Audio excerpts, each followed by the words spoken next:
over here. This is going to be a really long video, but there's so much great information. If you are looking to advertise, this is a video that you really need to get to grips with. If you're a small business, if you're like I was, where I was just on my own when I first got started, every penny counts. So let's just make sure that you put those pennies where you're going to get bang for your buck.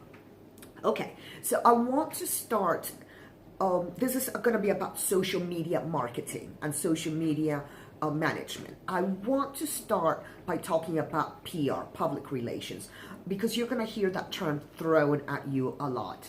And you're going to have people approaching you to do your PR. PR is the art to get you in the newspapers, in the magazines, and on television. It will not bring you business in a direct way. If you go on a talk show, it's not the magic. You're going to sell 1 billion of whatever it is that you're making. You're not going to be book solid all of a sudden. It is what it does, and what it does very well is adds to your credibility. Now, why is that important? Because when you do social media marketing, it is a tool that you can use very effectively to close the sales. So for you all know that I'm in the beauty and aesthetic industry.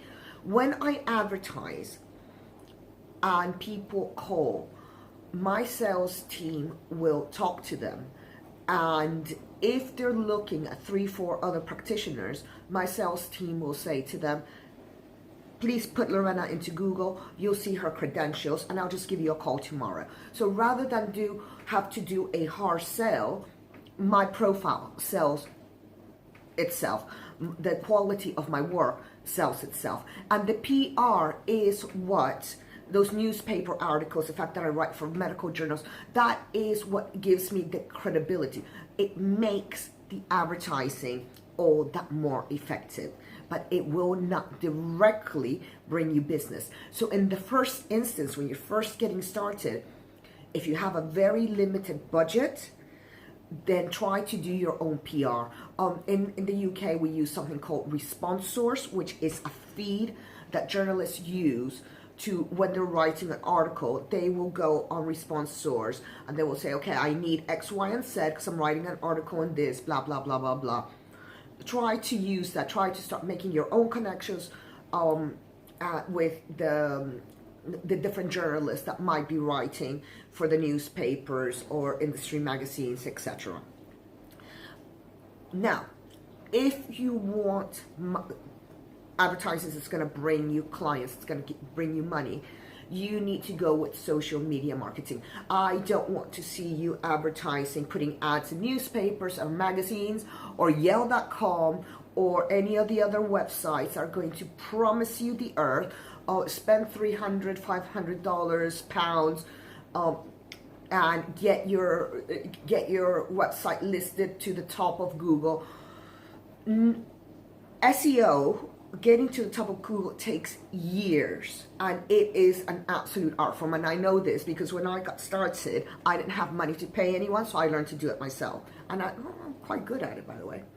But I can tell you it takes years upon years upon years, because Google gives you credibility when your domain name has a few years behind it. And this is also where the PR comes in. If you have newspapers are pointing to your website, that gives you really good kudos with Google. But anyways, that's a completely different video. So where we're going to put our money is social media marketing. And there's a very big difference between social media marketing and social media management. If you're paying someone to do your social media management, this is because you don't have the time, the expertise, or you're too lazy to post on your Facebook, Instagram, and Twitter accounts every day. It is simply that.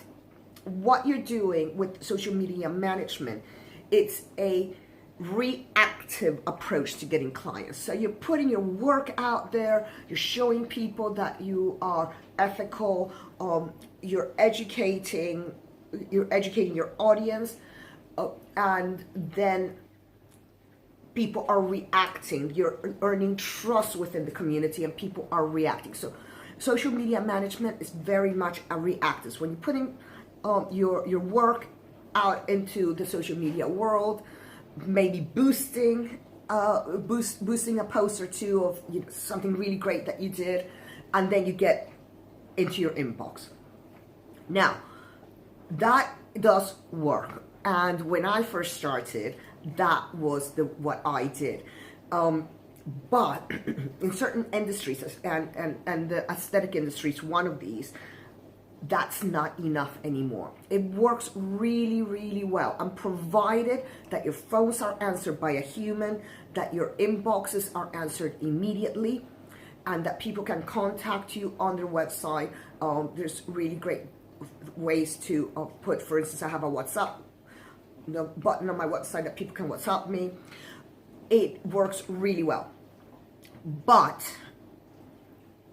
I do social media marketing, and that is when we physically go out and get the clients. So this is a different story altogether. We're talking about boosting posts that are professionally done by professionals. I do this through busydiary.com, which is also my company, with my business partner Vincent, who originally Vincent came to me and he said to me, look, I can do really good things for you. But I'd heard this for 10 years and nobody could do really good things for me. Because like I said, I do my own SEO, I was doing my own social media. And yes, I was overwhelmed. I desperately wanted to believe Vince. So I said, I'll give him a try. And he was brilliant. So with busydiary.com, we basically replicated what Vincent did for me, plus when we put our virtual employees in place, which I'll go into in a minute. And this is what busydiary.com is something that we do. It's a service that we do provide to other businesses within our sector. But you can do all of this yourself. You just have to be savvy about it. Now, social media marketing, this is when you do your post, you're going to get people, but you're going to have to get people to sign up. So you have to give something away, whether it's an offer or a free book or information or a million things. It can be anything, but it's got to grab the interest of your audience because you want them to give you their name, phone number, and email, nothing else. And that in itself, you start building your mailing list. So these people are going to agree that you're going to give them you're going to contact them once a month with offers, etc., etc. So you're building this funnel where you're bringing them through the line. You're calling them. I call everyone, not I, my Busy Diary calls everyone that comes through the funnels. They're called, we answer their questions, and that is when my staff say to them, look, just Google her, just go and see what's out there, and then make a decision. So let's go through a few points. A social media marketing, even a social media management company, and we spoke about the differences, it should not be for vanity. You're spending money to get clients. You're not spending money to have 45 billion likes on your Instagram account. You're not there to get comments. Yes, it's nice, and of course it's part of the traction. You will get, if you have a well-run account, you are going to get likes. You are going to get interaction. You are going to be interacting with your audience. But you're not doing this for vanity. You're doing this for money.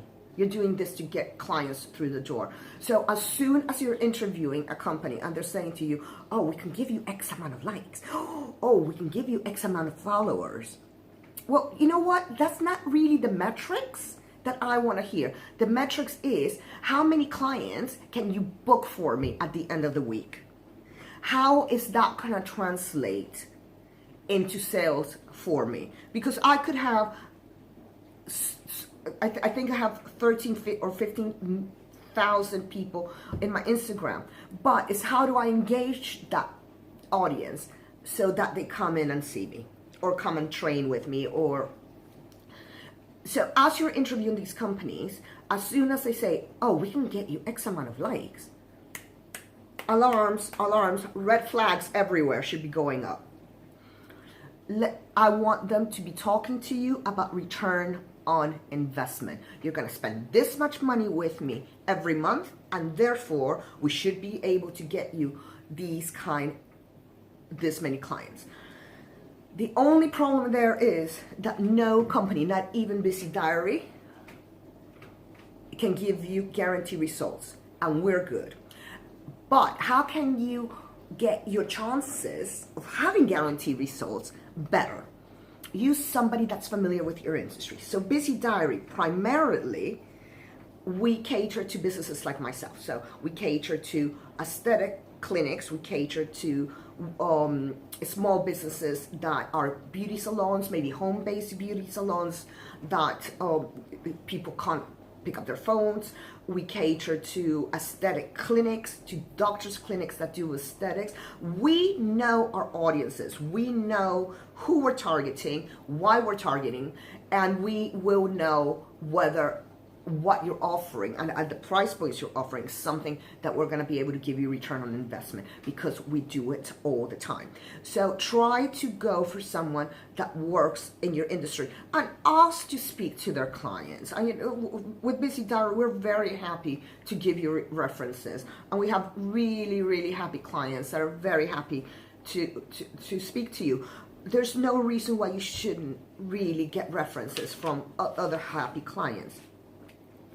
So get someone with proven industry experience in your industry, in whatever industry that could be.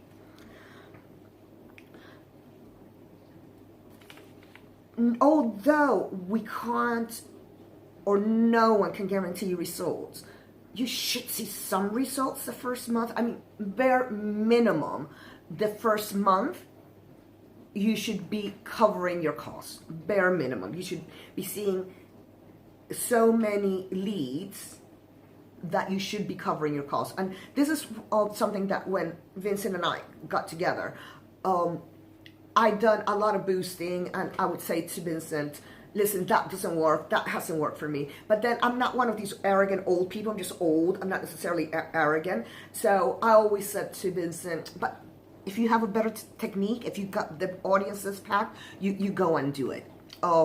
And he did. And then I started seeing all these leads coming through. And I'm thinking, oh wow, you really do know what you're doing. So give them a chance, but never sign for more than a monthly contract. Because if you're not seeing this work within the first month, chances are that it's not going to work at all. At the 3-month mark is kind of where any company is going to learn the audiences, learn what works for you. So you're going to see sort of like optimal at 3 months, and it's should improve from there. But at bare minimum, cover your cost.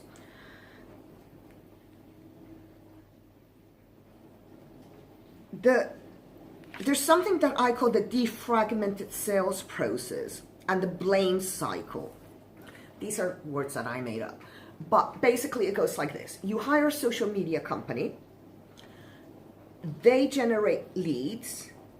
You call them, or you hire a school leaver to call them. And then you realize that you're not a salesperson because you're an injector, you're an artist, and you find this uncomfortable. That kind of leads through, and then you blame the social media company, and you say to them, actually, they're bad quality leads. This is especially happens when, remember, all leads need to be called. Don't waste your money unless you're going to be calling these leads. So when someone inputs their details into a Facebook ad, that's when they're hot. That's when you need to call them and have a chat. This is best left to professionals. There's a technique to do this. If not, you're going to be burning your money because you're paying the social media management company for their services. But on top of that, you're also paying Facebook for the ads. So if you're burning the leads, I once heard somebody say, it was on a Facebook professional post, and one of my colleagues was looking for someone to call leads from Facebook. And this random lady, bless her, said, oh, my daughter now has time. She's in year 11 in high school, which is like lower 6 in the UK. Oh, she can do this for you. And I'm thinking, my goodness, think of your reputation. Think how that child is going to sound like on the phone. Think of, is she going to enjoy this? Is she going to follow those leads up when they should? Is she, this is sales process, and although it can never, especially within our industry, it can never be hard sales or pushy sales, because you'll lose a client if you push them. If a client feels that they're being pressed or pushed in any way, they're gone, especially in the aesthetic industry.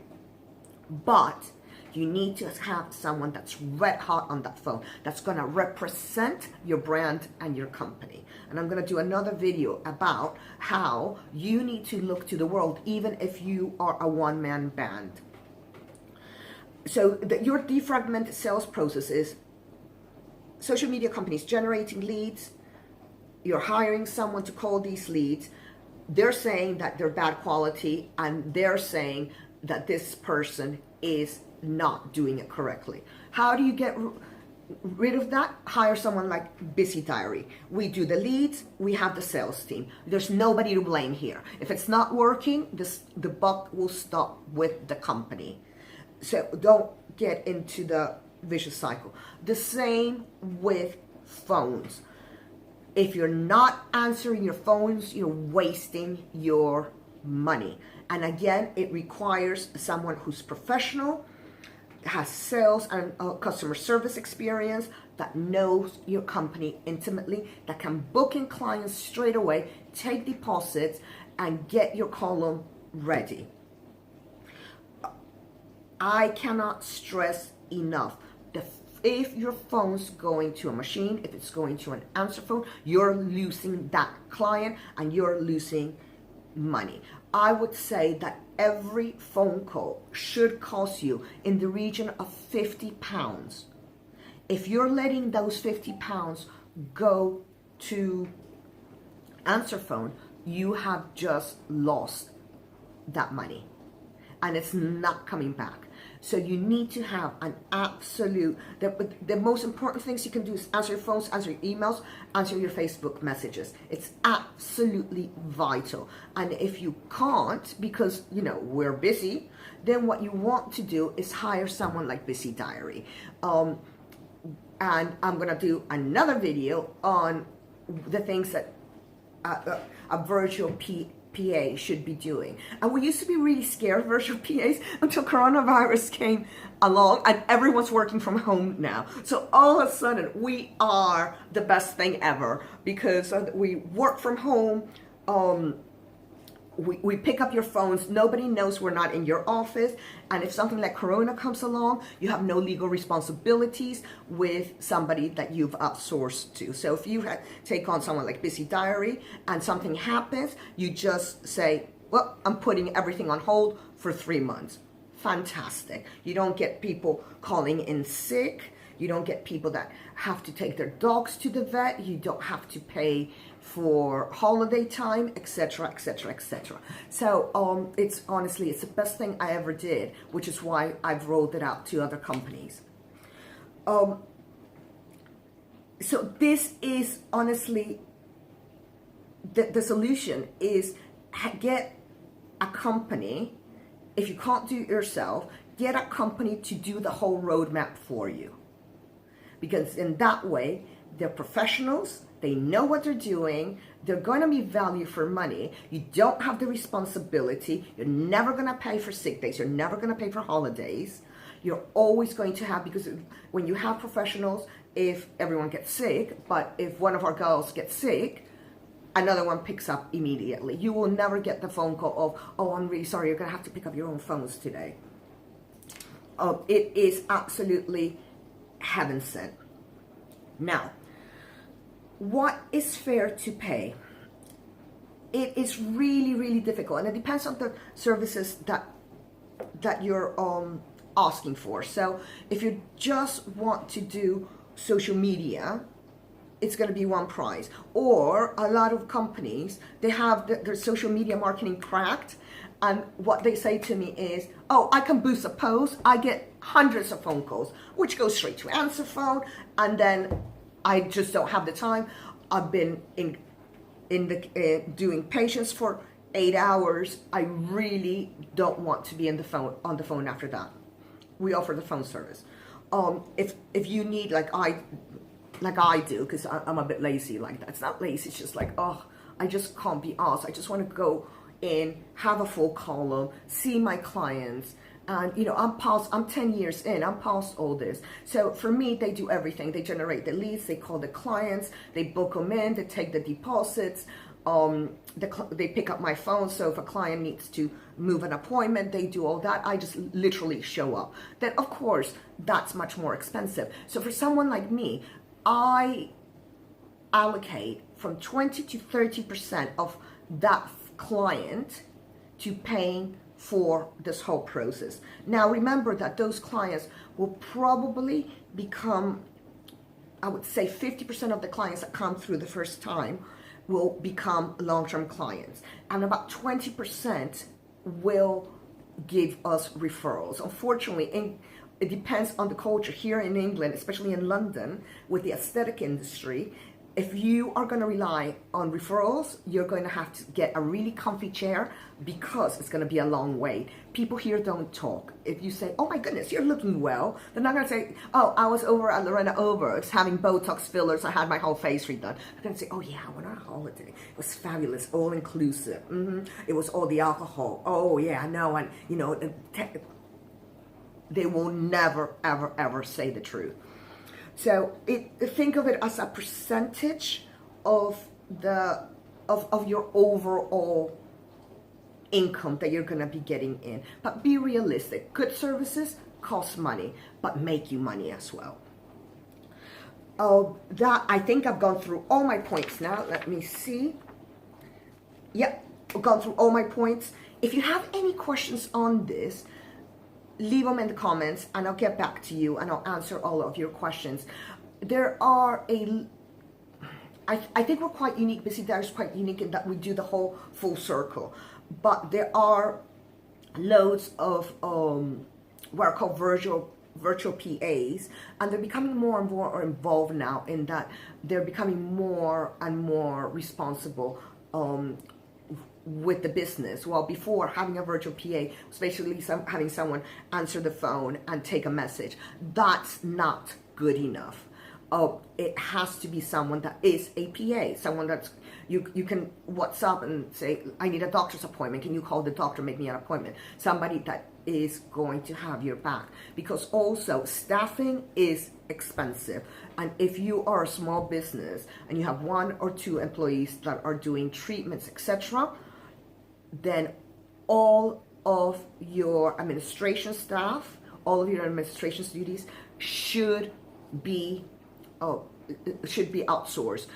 Hiring somebody should be absolutely the last thing you do, because it's expensive, and as an employer you have too many responsibilities. Something like Corona hits, and guess what? We know what to do with our employees. Thank goodness my employees are like family. So but the horror stories that I've heard from the industry are very scary.